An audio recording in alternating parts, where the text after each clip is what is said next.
Supporting your new team, what excites you about being a Clipper? Just a first-class organization, great team, great talent. I think it's just a great place for me to be. I feel like they're a championship contender team, and I feel like I fit whatever they need and be a point guard there and try to be a leader, try to help those guys out and make the game easier for Kawhi and PG. My colleague and the Hall of Famer Isaiah Thomas was talking about how much basketball misses you. How much do you miss being out there? I love the game. Like, you take the money and all that fame away and all that other stuff. I just love to hoop, have a good time. I'm glad Isaiah said that because I missed the game. And I'm glad a lot of my peers said they wanted me back in the game, and they're super excited for me to be back. And I'm just ready to hoop and get the season started. What have you been working on lately? Shooting threes, a lot of catch and shoot threes, a lot of floaters, and just being able to post up more. I know with this team, I probably won't have the ball in my hands as much as I had in my career, but that's kind of the reason why I made this decision. So I don't have to be Batman every night. I can be Robin or sometimes the third guy. And the game should be easy for me, but it's going to be a lot of fun and exciting. Plus, Kawhi and PG attract so much attention. It'll be nicer ones where maybe you may be open, imagine that. The guys out here have had a commanding lead for most of the game. Give me a quick analysis of what they're doing right. They're great. I think they got a lot of guys that's been in this position before, played in the league. A lot of guys, and then saying Brandon Boston come and play at a high level. And then the young guy they drafted from Michigan. Just to see those guys, they've been in this position before. They've been around a team. They know how they want to work, and that's kind of like advantage when you have older guys that's been in the league and played, and they don't really have a rookie but like one. So that's good for them. When they're playing at a high level, they're playing great. And I've been working out with a couple of these guys back in LA, so it's been great to see them come out here and compete. What's one piece of advice that you give a younger guy coming into the league? Just put the work in. Just stay consistent. Like, don't never stop. I mean, sometimes you're gonna be at your highest, sometimes you're gonna be at your lowest. There's gonna be bumps and rolls, and it's not always gonna be great. But don't never stop putting the work in and stay very consistent. Thank you for the time and good luck in your next chapter. So much. Guys. All right, Dora, thank you much. Memphis went a little light here. They got a long way to go, down by 19, but different level of energy out of that timeout.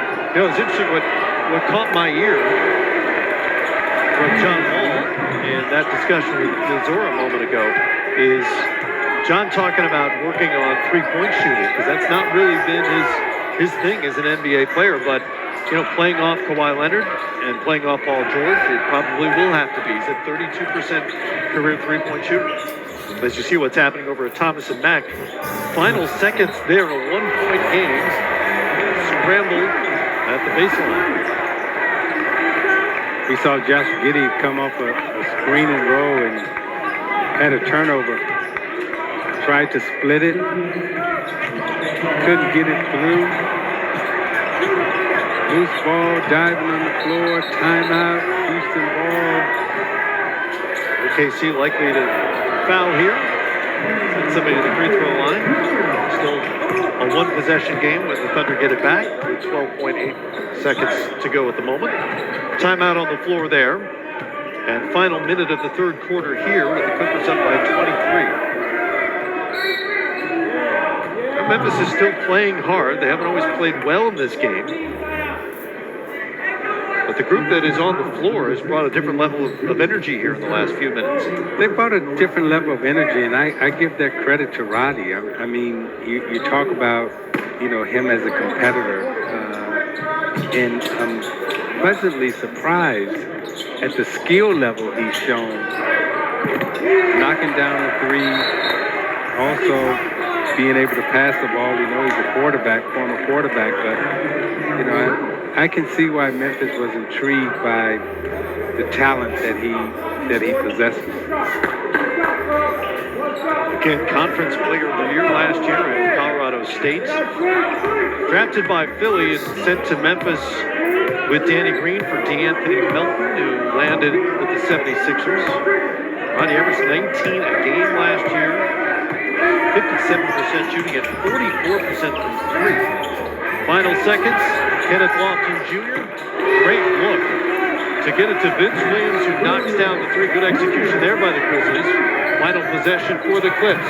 Xavier move. Wiped away Chandler and Williams both went after it. And that's how the quarter ends. Clippers still very much in control, up by 22. A little light, but a long way.